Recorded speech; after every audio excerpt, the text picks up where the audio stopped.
Assalamualaikum warahmatullahi wabarakatuh. Kondisi Pak, pada kesempatan kali ini kami dari kelompok transportasi dan lingkungan akan mempresentasikan mengenai persaingan moda transportasi baik darat, laut, ataupun udara. Sebelum itu, izinkan kami untuk memperkenalkan diri. Saya Anissa Oktaviana Rehan, NIT 222032. Saya Sintia Presiden Siahaan, NIT 22209192. Saya Yevgenia Sirda, NIT 2220231. Saya Muhammad Sukulo, NIT 222001. Saya Sekian Diansa, NIT 2220081. Selanjutnya presentasi akan saya lanjutkan. Moda transportasi. Moda transportasi adalah istilah yang digunakan untuk membedakan antara berbagai cara transportasi untuk mengangkut barang ataupun orang. Di sini saya akan menjelaskan mengenai jenis transportasinya, mulai dari darat, laut, dan udara.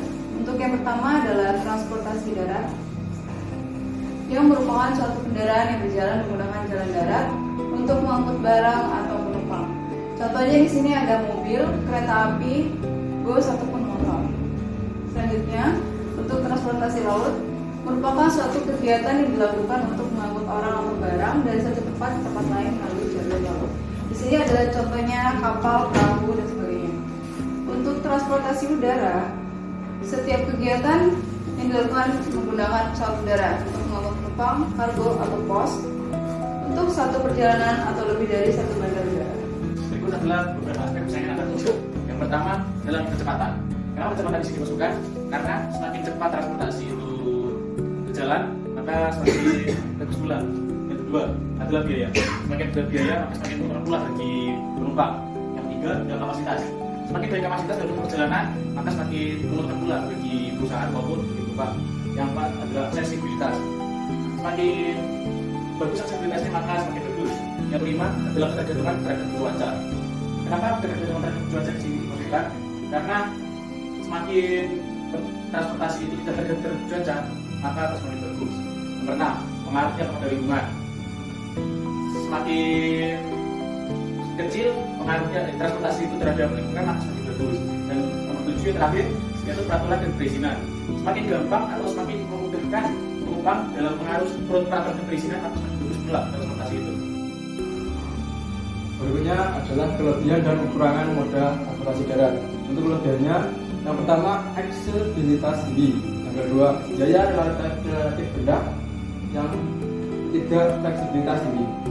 Dan untuk kekurangan dari transportasi darat itu sendiri yaitu tidak efisien untuk berjalan jangka panjang atau jarak jauh, kemacetan lalu lintas, serta polusi udara. Kemudian kelebihan dan kekurangan moda transportasi laut. Untuk kelebihannya, yang pertama efisien, yang kedua rendahnya emisi karbon, yang ketiga biaya rendah, yang keempat cocok untuk kargo muatan berat. Untuk kekurangan dari transportasi laut yaitu yang pertama transportasi sangat lambat, dan yang kedua sangat tergantung pada cuaca, yakni ombak di laut yang tidak menentu. Kemudian kelebihan dan kekurangan moda transportasi udara. Kelebihannya, yang pertama cepat, yang kedua jangkauannya luas, yang ketiga frekuensi penerbangan tinggi. Dan untuk kekurangan dari transportasi udara yaitu biayanya yang tinggi, menghasilkan keamanan yang ketat, dan bergantung pada cuaca. Untuk kesimpulannya, transportasi adalah unsur kunci dalam pembangunan ekonomi dan sosial suatu negara, termasuk Indonesia yang luas dan beragam.